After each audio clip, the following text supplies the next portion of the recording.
So I want to welcome, or maybe it's Dr. Charlotte Coull who welcomed me into her home, but I want to welcome Charlotte to the podcast. Hello, and thank you for having me on the podcast. And I'm sure, yes, welcome to my house as well. So Charlotte, could you maybe tell the audience who you are and maybe a bit about your credentials? Okay. So I finished my PhD from the University of Manchester about 3 years ago, give or take. And I'm a historian. I'm straight historian through and through. That's undergrad, MA, PhD.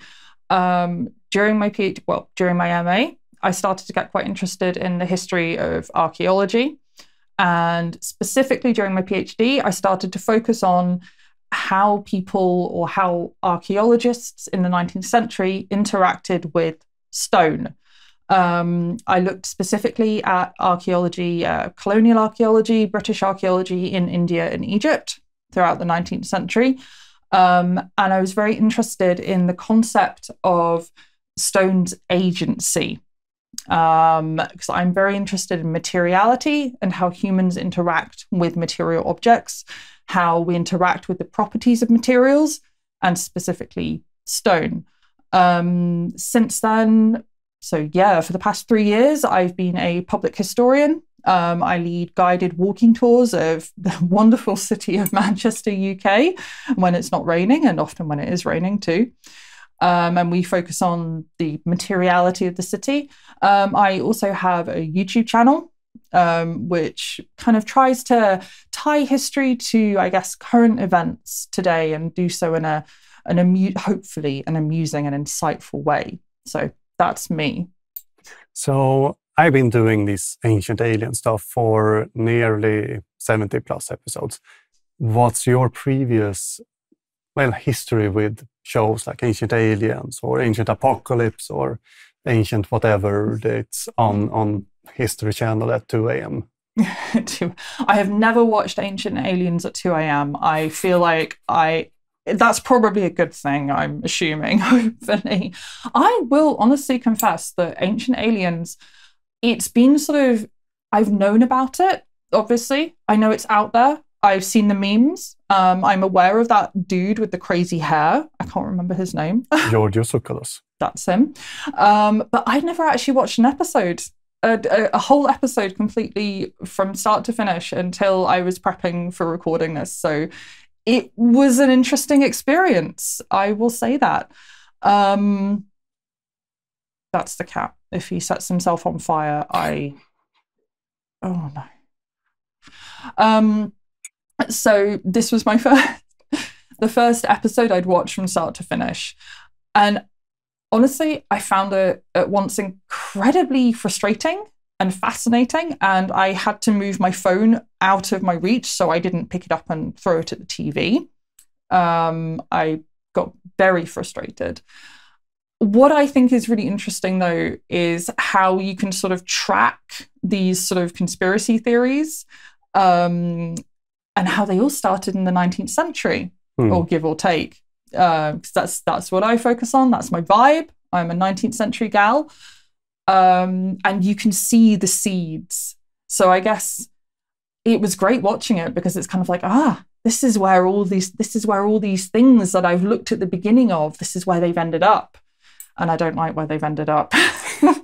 No, they seem to enjoy it, but yeah, it's a bit problematic. Now, you told me before that you have been on a conference called Megalithomania. Exactly. How do you feel that crowd compared to the little ancient alien exposure you got here? Of course, how could I forget about that conference? Yeah, that was a fun experience. I mean, it was basically the same stuff. I will say though, the conference, some of the talks were more overtly racist than I think Ancient Aliens might get away with. Although, to be fair, I haven't seen any other Ancient Aliens. Maybe there is more overt racism. But I mean, it's the pretty standard stuff, isn't it? The sort of the ancient astronaut theory, the angels, lots of angels at the conference. In fact, one woman gave an entire talk about angels. That was something else. I feel like the Ancient Aliens show is not quite as new age hippie. It doesn't quite spread the love and light. It comes and goes. Oh, it depends so there on, is love and light. there's definitely a new age influence in the sphere. But what we see on television, we have to remember, is filtered through a network publisher, and it needs to go on a major network. So of course they won't put the most overtly racist stuff. They will try to filter that out because the author has said some incredible nasty things in the past, but those stuff is usually, toned down. It's more family friendly. It's more aiming to be scientific in a sense, and therefore you don't really get the new age influence as clear as you get in their books and when they write and when you hear them talk in other places, for example. But why we're talking about this conference is because it kind of ties into the episode I had you watch, and I'm sorry for that, but what we watched was an episode called The Megalith, if I remember correctly there. And it's from season 5, episode 6, if I'm not mistaken, but they talk about stone and the alien or magic properties of stone. And it kind of ties into what you're doing. And how do you reflect on what they were saying in the episode? Because you have a not different but novel approach on how we can look upon stone as a material in our culture, so to say. Yeah. Novel approach is certainly what I was accused of during my Viva by 2 senior professors, and I fought with them and I won. So yeah, I think what I found incredibly frustrating and that they came in the episode tantalizingly close to actually almost my perspective, but they just missed.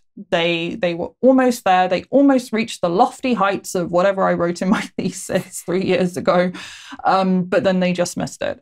So to kind of explain, I guess, a little bit where I'm coming from with my theories surrounding materiality in stone, is one of the things I'm really interested in is this idea that materials can have agency.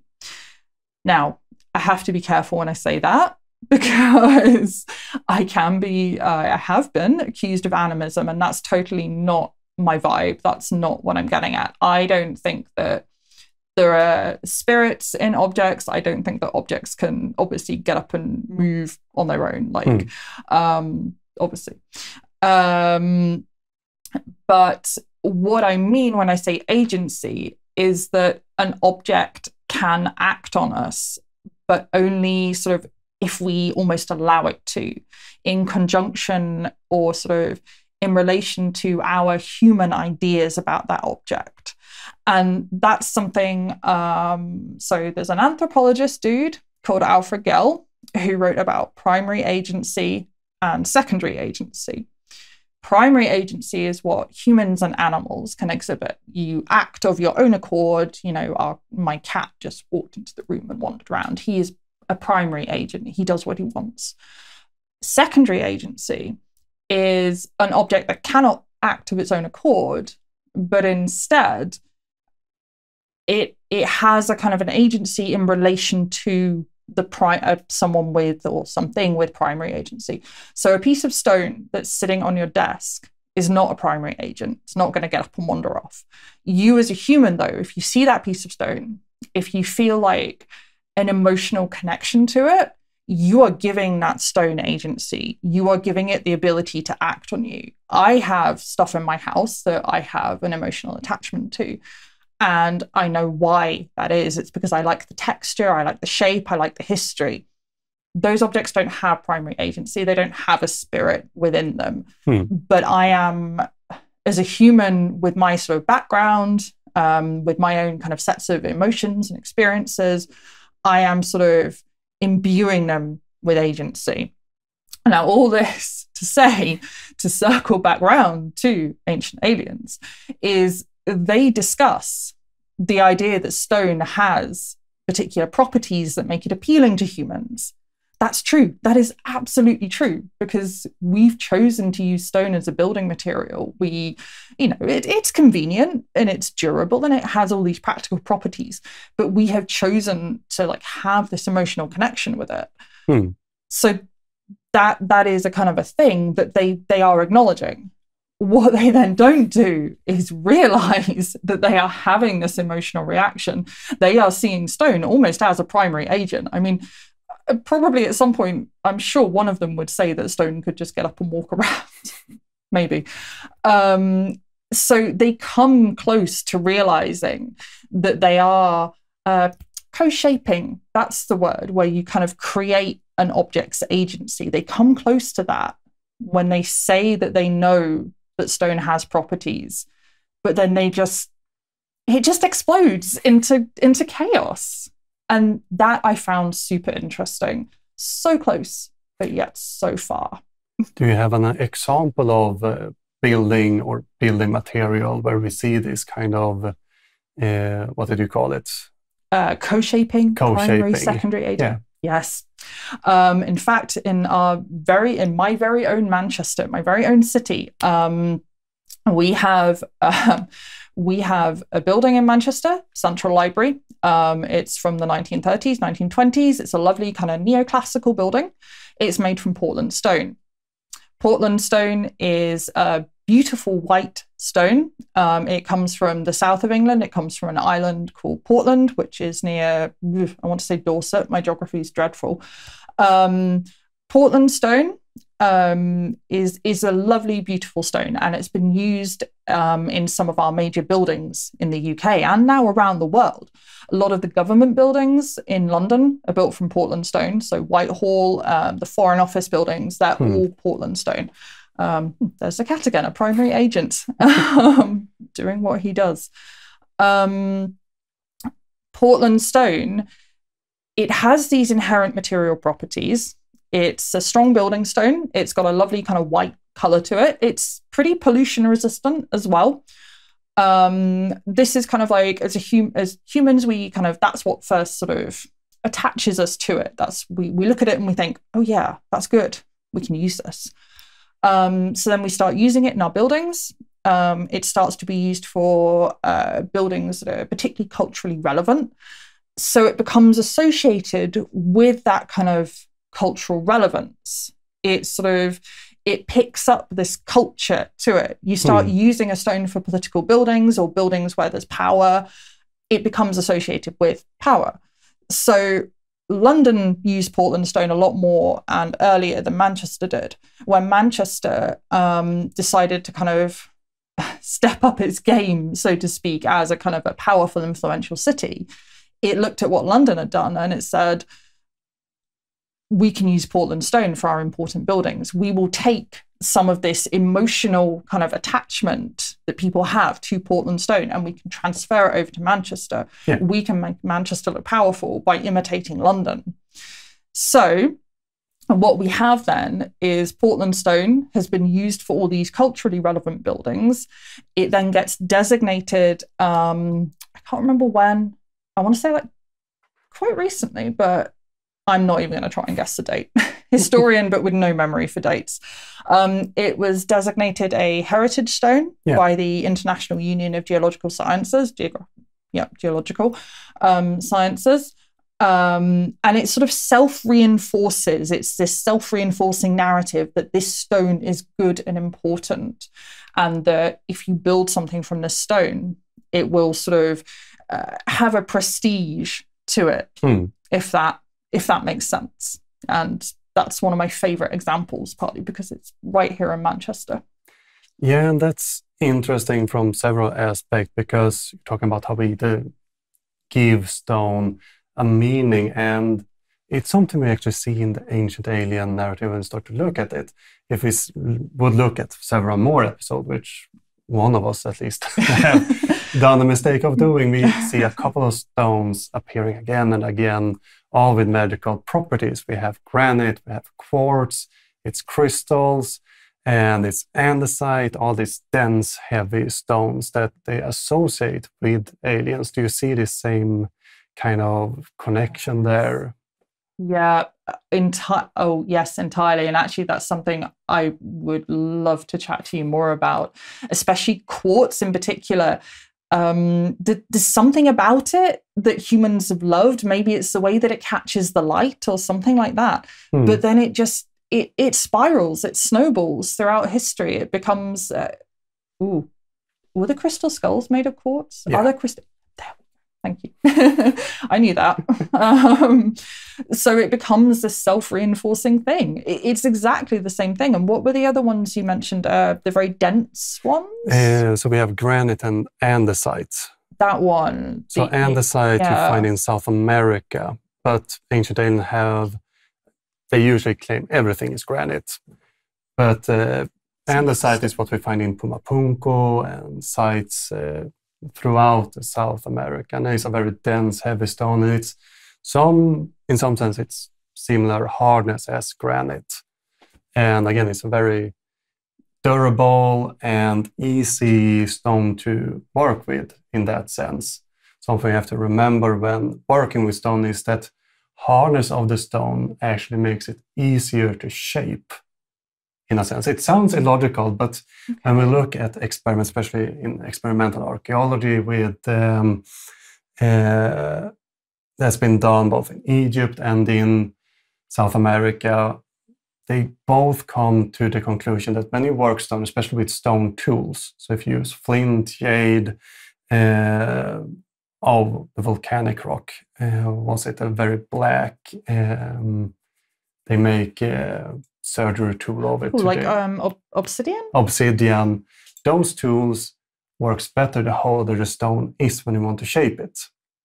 Okay. Oh, that's fascinating. Yeah, and of course, obviously, that's also interesting because the hardness and the durability also presumably make it last longer as well, which is, I think, a property that humans really love about stone. Stuff that lasts for ages is something that really appeals to us as humans. Yeah, and it shows in our type of buildings. We see important buildings always being made in stone, and ancient Egypt is a brilliant example of that. For example, the royal palaces, we would, picture them built in white marble or something like that. No, they build out of mud bricks because the royal palace wasn't as important as the royal tomb or the temples that need to be for ages. The, regent come and goes, but when they pass into the world of the gods, it's when it's, everlasting, and therefore we need an everlasting material to work with.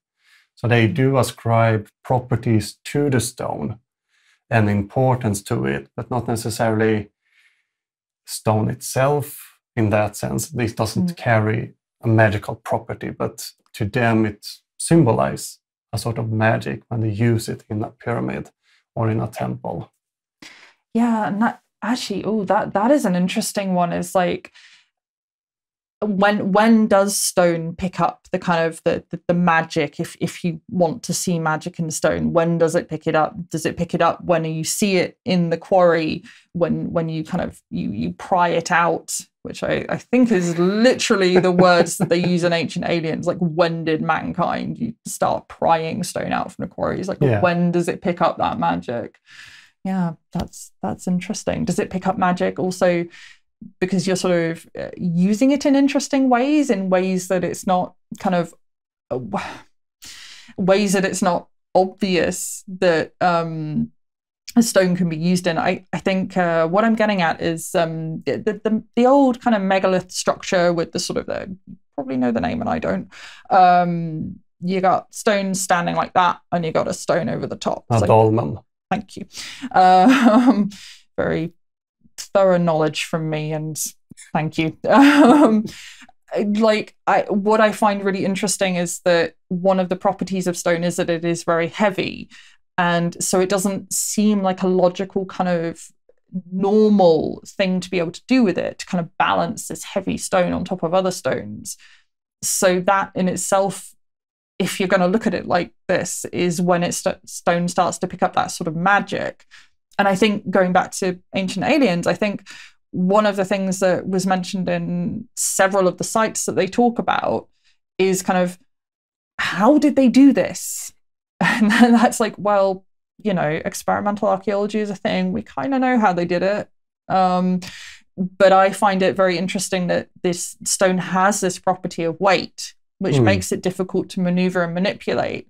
Therefore, when you see kind of stones balanced on top of each other in weird configurations, you're immediately thinking, that's so heavy, we could never do that. You're having that emotional response to stone's property.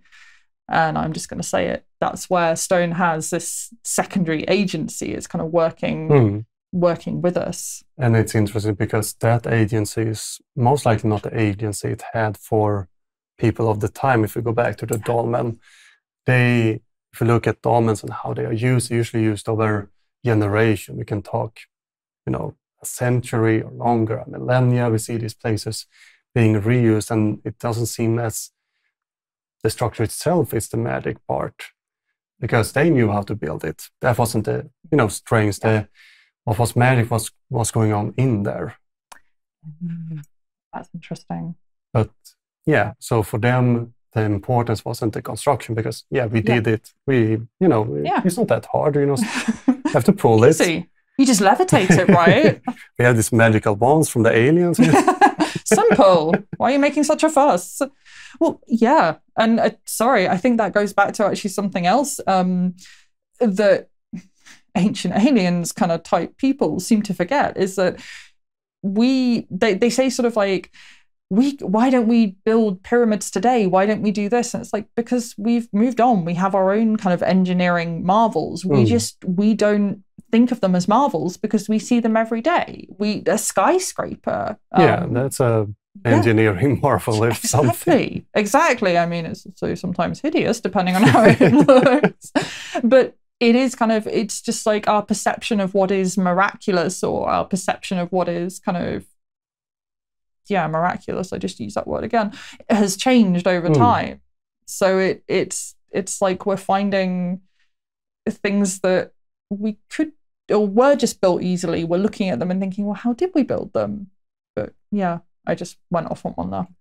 But we still build pyramids today. We just use different materials. That's true. I mean, go to Los Angeles, you have 2-3 pyramids. The Louvre has a pyramid. Nicolas Cage's tomb. He's built a pyramid-shaped tomb in New Orleans in a cemetery. I'm not that surprised, actually. Not at all, to be honest. Love that for him. He's got his tomb ready and waiting, and it's a pyramid. I mean, I wouldn't mind a pyramid for my tomb, but that's a discussion I have to have with other people, I guess. Do you really want the Nicolas Cage vibe with it, though? Because, I mean, he will be the OG pyramid, or the modern pyramid tomb now. I could maybe live with a stone chip or something like that. Fair. But when in the episode they talk about all these different approaches, and from experience, it's the so-called shotgun approach. They just bombast you with several sites, time periods, locations, everything is spread out, and then they try to bind it with a narrative. How did you react to this? Did you fall for it, or was it just a frustrating experience? And this is where, me being a historian, I probably found it more confusing than I should have done. Like, I knew it was nonsense, but I don't know that frankly, anything before the 1800s, the 19th century, and possibly a little bit into the 1700s, if I'm feeling, if I'm having a good day, that's just all eldritch horror time to me. I don't understand anything back there. It's darkness. No, not quite. But actually, that is something that did strike me a bit. Like, I have a rough idea of sort of, prehistoric time periods. I can get a feel. I've been around many museums, but for someone who has no idea, I can see that it is literally, it's just a bombarding. It's almost like a kind of toward the end, at least, it got worse as well. They're just throwing things at you. I can see that it would be confusing. There was stuff that I don't have much of a reference point for. So I was just thinking, I could really use an archaeologist to explain this to me. So hello. Yeah, definitely. And I think that's a lot of what they go for, isn't it? Just throw things at people and see what sticks. In most times. Mm. So one site to bring up is Avebury, and that's something you visit before? Yeah, I haven't been to Stonehenge, but I have been to Avebury. Avebury is a really interesting site, and people will say that they have a much stronger emotional reaction to Avebury than to Stonehenge because you can walk among the stones, you can touch the stones, you can feel the vibrations if you are so inclined. I have touched Avebury stones. I did not feel any vibrations, but maybe it was because I was not so inclined. What I found really interesting about Avebury, though, is, and this is something that doesn't really get talked about, although it is in the little museum on site, is that some of the stones are not in their original places. Avebury has one of the things, I think they even say it in the Ancient Aliens, is that the stone circle is so big that it's got a village in it. It's like, well, okay, that's very cute and all, but the village is really small. And also they moved the stones to build the village. Like some of them were knocked down, some of them were moved. It's not the original site. So when you go there and you have this emotional reaction to it, what are you reacting to?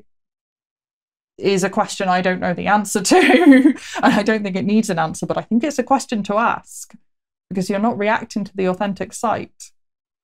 No, and I think that's a not confusion, but this idea we have about ancient sites that they are all original.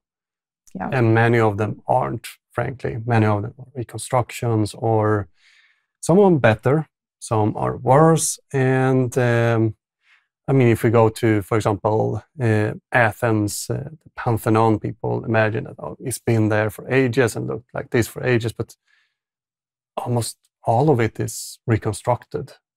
It's not original in that sense. People have gone back to old paintings and tried as best as we could, but the sites are, in a way, reborn as archaeologists have dealt with it. And of course, archaeologists in the 1800s had a very different approach than we have today. For example, some excavated sites with dynamites, some didn't. And I mean, in the best of worlds, they would have just left it as is because the sites would have been in better shape today. But that's a long discussion that I think we will have in another episode. But there is this imagination of a site being ancient.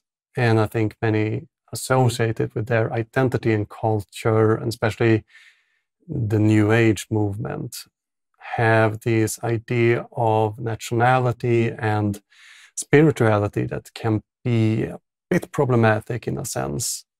But again, they associate it with the idea they have, not necessarily what the site was to the ancient people. And that's an importance we need to have when we discuss the religion of site and people, because, well, I'm an archaeologist, but with some religion study now, I mean, we kind of have to think about how they felt about the site, and we can't really be sure how they felt about it. Because we associate, like the tombs, we think, oh, how it was built is the nice part. But for them, it was who was associated with it, what family resides in here, what spirits or whatever, not necessarily the site itself. And we see that in grave goods and other sites, things that they put an importance, they reuse, they put other monuments around. So in Sweden, we have one site that's been used since basically the mainland of Gotland. There's a little island in the Baltic, was started to be populated. We have very few dolmens. We have two of them, one still kind of standing. But this is surrounded by a large Viking Age stone chip.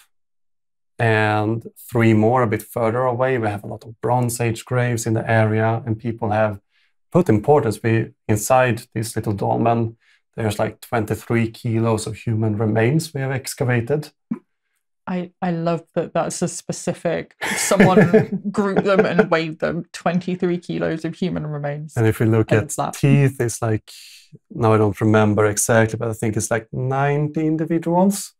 Right. So again, there's importance to the site, the construction, but how much magic it is, I don't think it really is in the construction, but more of who's inside it, so to say. But of course, representing this idea in stones make it eternal, which might be the magic.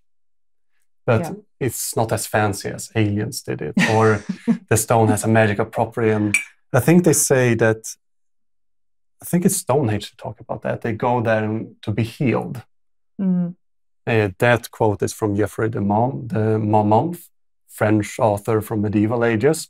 Not any scientific base, but he just claimed that you went there to get healed. But we see that in other sites. That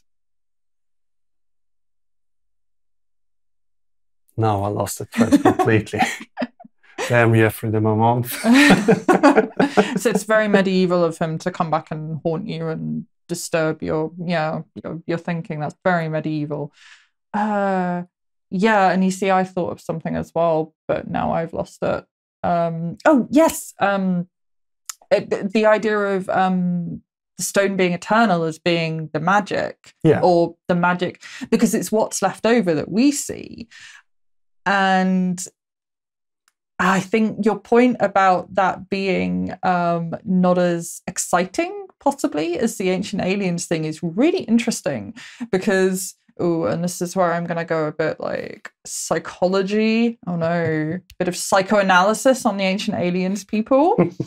I wonder if, because one of the reasons that I think as humans we are attracted to stone and building everlasting monuments is frankly because humans are very, very finite creatures in, world history. We are not around for long, individually and as different eras, and also just as a species. We have not been around for long. I think humans very much feel their mortality.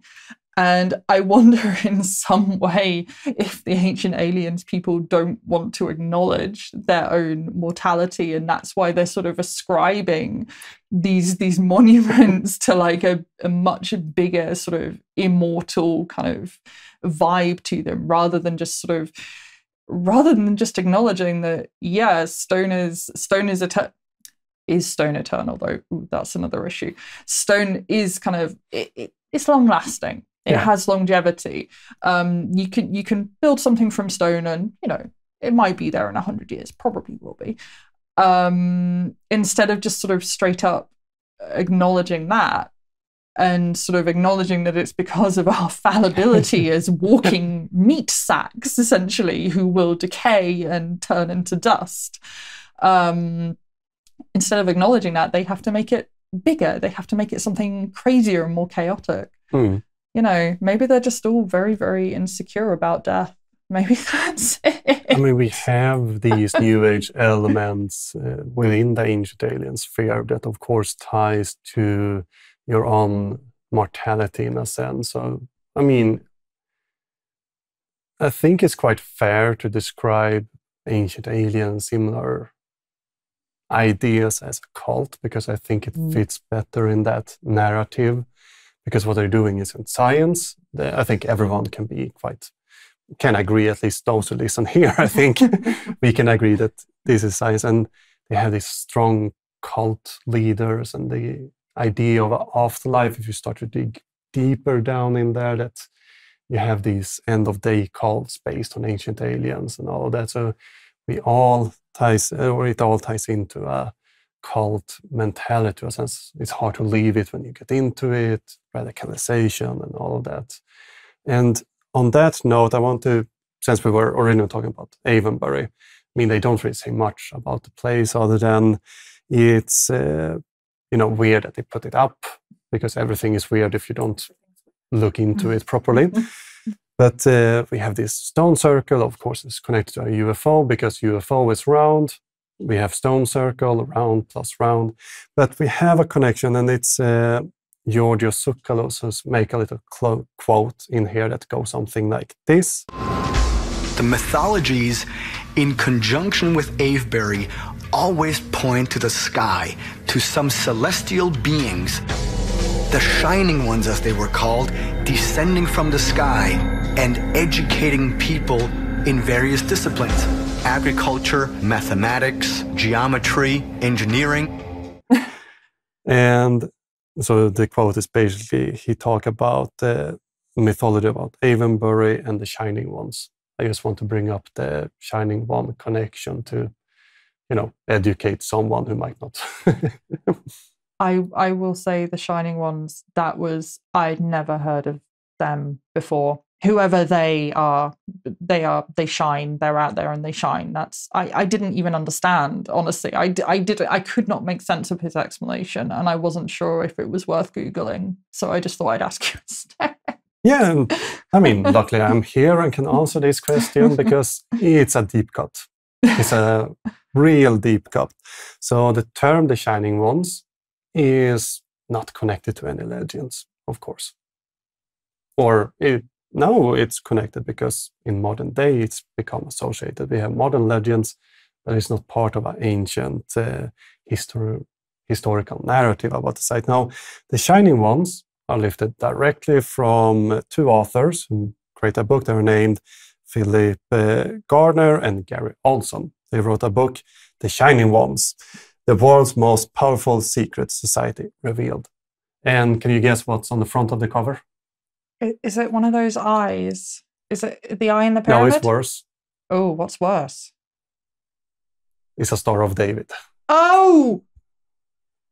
Oh, no.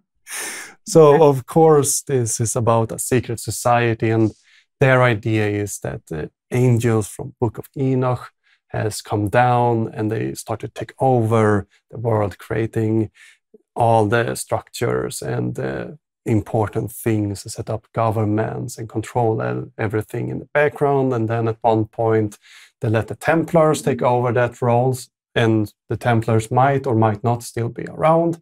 And then, of course, the Freemasons are still doing this behind the curtains. But this narrative has been adopted by ancient aliens. So it kind of, this idea of the reptilians and all of that. The whole book is basically what's the Russian anti-Jewish text? Do you remember? Oh, the Russian one. I know there was one by Henry. Protocols of the Elders of Zion? Yeah, exactly.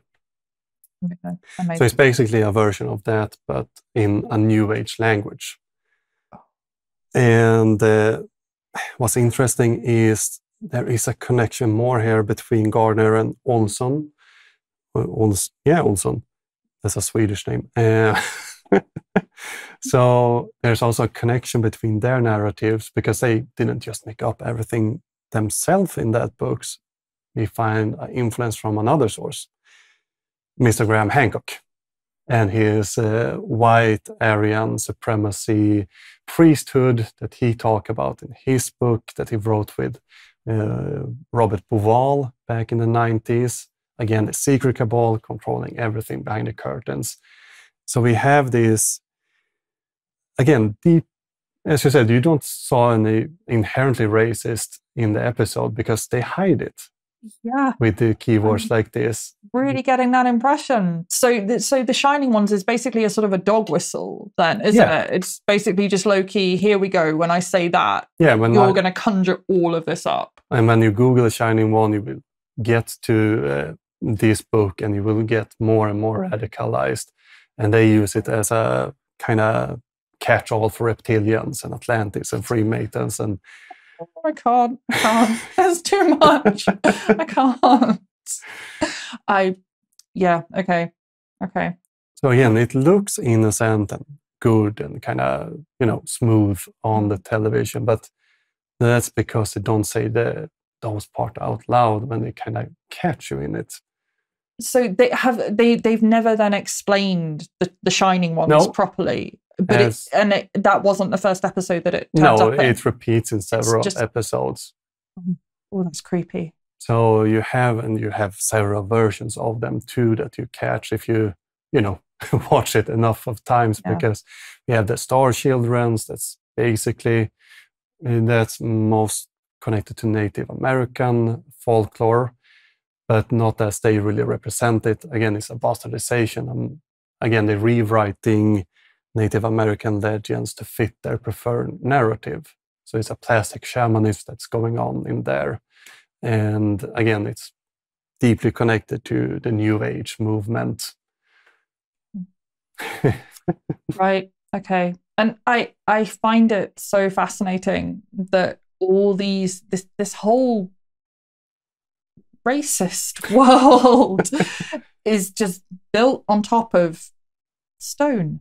And that's the foundation, and they've just taken it. They've taken their emotional reaction to walking into a site and not having a clue about it. They've gone with, they've basically been, I don't know. You see, I'm searching for an analogy, but I don't want to insult either human toddlers or animals. I'm searching for, they've just basically grabbed onto the first shiny thing they saw, haven't bothered to do the research because research is boring and difficult. And then they've just added layers and layers of shiny things until they've built this temple out of nothing, basically. Terrifying. Excellent. Yeah. And I mean, stone is an important part of human history in many aspects. For example, without flint tools, our society wouldn't have gotten to the length as quickly as we did. And I mean, there is importance, and moving heavy stone is difficult, but it's not beyond. Impossible.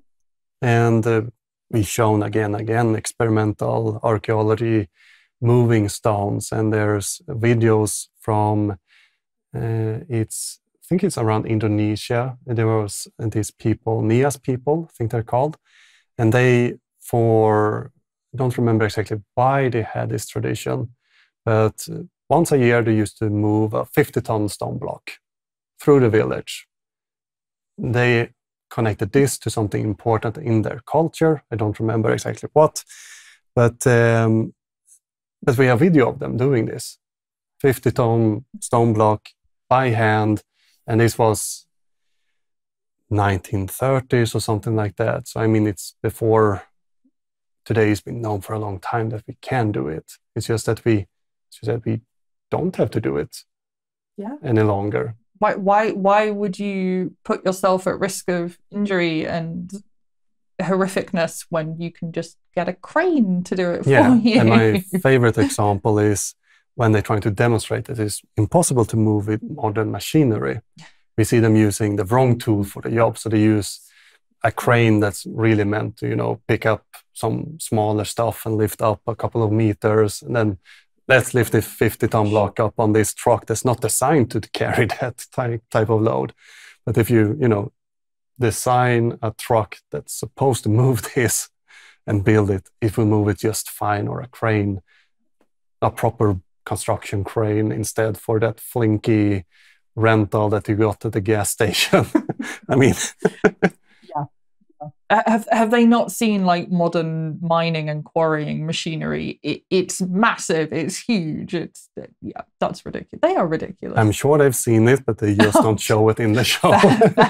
Are they just walking around just with blinkers on? Maybe that's it. Maybe they just don't. I guess it's some sort of cognitive dissonance going on there, that they know it exists, but they don't make the connection, or they don't want to.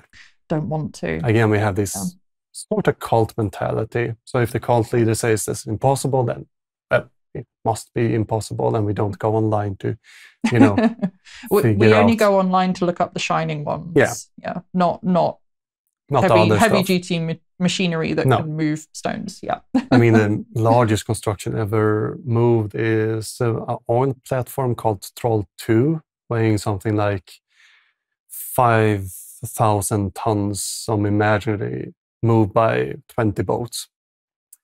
Right. So not impossible. Just a lot of resources, but not impossible. Yeah, just slowly. And so securely, and Yeah. that's way a lot more.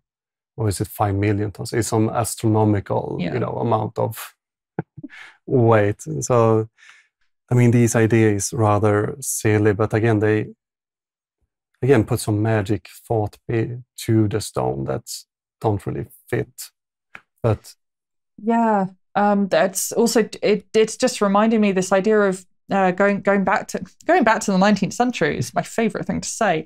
A guy called Belzoni did a lot of work on the pyramids, the Great Pyramid specifically. I think he was one of the ones who dynamited the pyramids, so that's kind of awkward.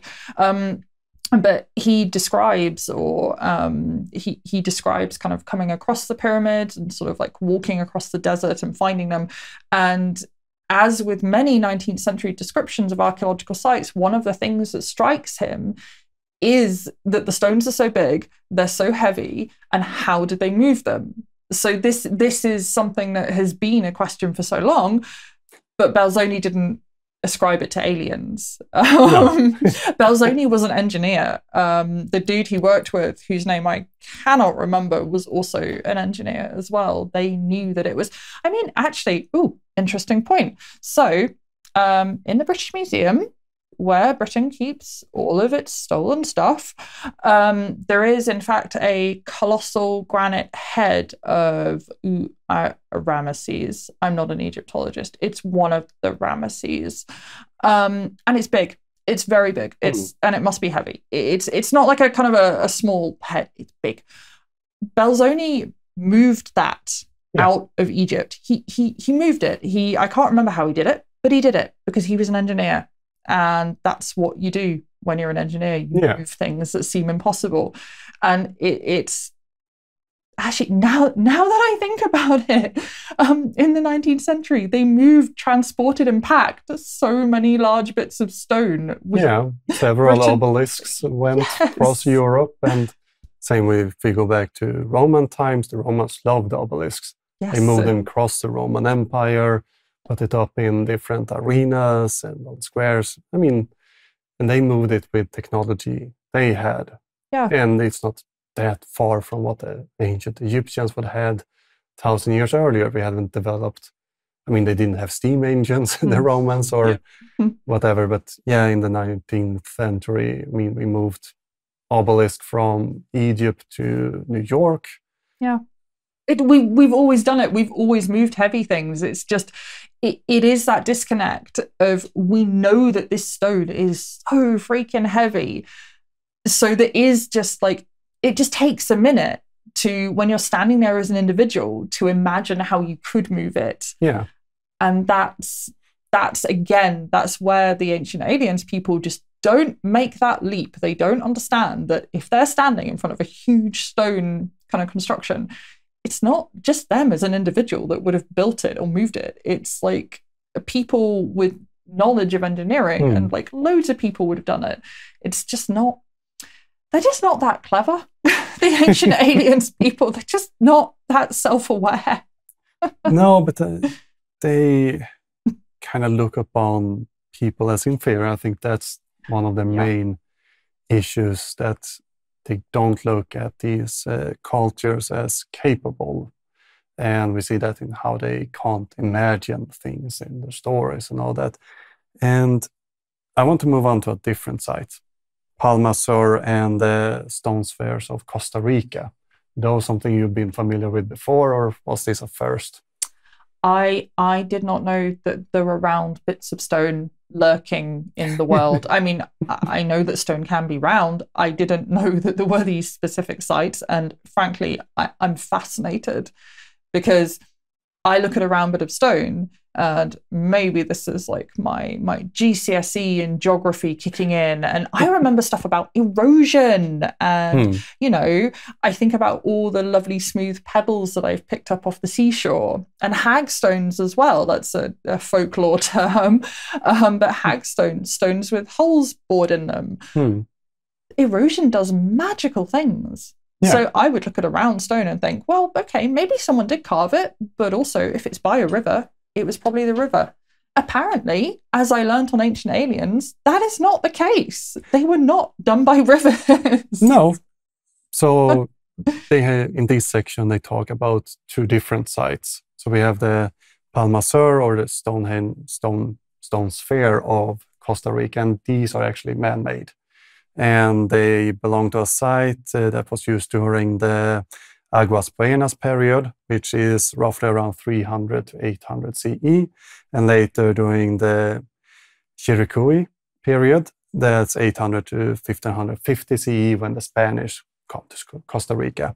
And from the archaeological evidence we have, this stone sphere seems to have been created earliest 600 CE.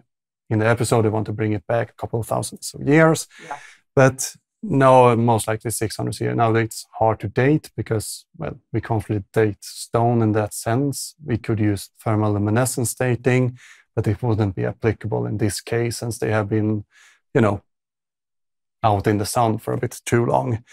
But in the show, they claim that these are 96% perfect spherical. Do you know where this claim come from? No. So an archaeologist named Samuel Lothrop went around measuring, and he had a measuring tape. And he measured all the stones, and he put down an average by the third decimal. His measuring tape can't do third decimal. But that's why this claim come, because people read that and said, oh, that's very accurate, and didn't read what's before and after. And that's how we got 96% accuracy. They are not that. If you look at them, they look really nice and spherical. But if you would put any sort of, very advanced, more than a measuring tape, measure on them, you would notice that they are off and a little bit square. I mean, it's not to diminish the the craftsmanship of the people of the time, but it's not this magical spherical stone. But then they go to Bosnia, where our friend Osman Osmanagic, the famous Bosnian pyramid guy, steps in, and he talks about the Bosnian spheres. That's, again, thousands and thousands of years old. And here we have a little disconnect and conflict in Ancient Aliens, because Samir Osmanagic, he claims that these spheres in Bosnia are, proper spheres carved by men. Scotch, that you probably saw in the episode, he's a geologist. He doesn't agree with that, actually. Oh, I didn't notice that. So Robert Scott's the geologist, he have these weird ideas of the Sphinx and all of that, and he doesn't really like the pyramids in Bosnia either. He thinks that those are here, but they have a bit of a conflict, but you never see that in the episode. Oh. So there is a little bit of infighting in Ancient Alien community. That's it. But the spheres in Bosnia, as far as I can tell, are, as you said, erosion. Right. Okay. Because they were by a river, weren't they? Yeah. All of them is by a river. They're by something that might have shaped them. And we have this idea in the Ancient Alien that nature can't do spheres or straight for some reason. I think nature would like to disagree with that very much. Nature disagree with that very much, and it shows it as often it can. But yeah, we have this, again, they're trying to explain something that doesn't need explanation without using the proper explanations for it. And again, I'm just going to keep coming back to this. It's such an emotional reaction as well, that you're walking through a forest, or you're walking somewhere and you see something round and you think, oh, that's out of place. But you just go with your immediate kind of, oh, shiny, what can I kind of do to make this the most interesting thing? You don't just kind of say it was a river. But it's interesting if it was a river as well, because isn't that amazing that the river has kind of like tumbled this stone and created this thing? That is amazing in itself. Yeah. Why do you need to add the aliens? Because, again, they want to make it more special. Yeah. Yeah. And what's interesting is that they put Robert Scott and Samir Osmanagic in the same segment, and they kind of cut cut Scotch out of context, because we hear him earlier how fantastic all of this is, and then we cut directly to Bosnia that he doesndoesn't agree with. I almost wish I'd known that before I watched it, because I would have paid like way like more attention, because I think the spears are toward the end, so I was, you know, I was starting to like lose my grip on reality a bit. Oh, I wish I'd known. I'm gonna have to rewatch just those guys now and see if I can. Yeah, but they want to make this connection that the spheres around Banja Lunca and the spheres in Costa Rica are identical. They were made by the same people for the same reason. And how would you have it if they are so far away? Well, it must have been some connection. And how do you travel that fast? Well, you need to have a spaceship. Naturally. So that's how they get the logical conclusion. But again, they get there by leaving out all the other steps. Like every other step they leave out. Yeah. But that's an example of someone, again, putting meaning to stone, even if it's not really there, because Osmani usually have this nationalistic idea of Bosnia, and that's his preferred narrative, that Bosnia once held this super civilization 10,000 years ago. I have not heard that as a narrative. Okay. Evidence for that from him? The pyramids. Oh, sorry. I should have known. There were pyramids in Bosnia. You've kept referring to this dude as like the pyramid man. I don't even know what. Yeah, there were pyramids in Bosnia. For those interested, there's an episode out a long time ago, episode 20, I think, where I cover the Bosnian pyramids, everything you want to know about them. But it's basically hills in Bosnia that looks pyramidical if you look at them from a certain angle. Okay. So if you get drunk and squint, then okay. You don't even have to be drunk. It's from a certain angle, it looks very much like a pyramid. Okay. But as someone who hikes a lot in the mountains, that's not a very uncommon mountain shape, to be honest. It's nature, isn't it? Yeah. Nature does amazing things, and I'm sure nature does not appreciate the work being, attributed to aliens. No, and if you think about it, mountains evolve by just things getting pressed against each other. And the pyramid form is quite, if you press... It works, doesn't it? Yeah. It's the easiest way of like stacking loads of things on top of each other and then they don't fall down. It's literally the easiest way. Yeah. But if people want to hear more from you, where should they go? I would say check out my YouTube channel. I am the Applied Historian on YouTube. Thank you very much for your time. And again, I'm sorry for letting you watching this. I forgive you. It's okay. I might even come back too.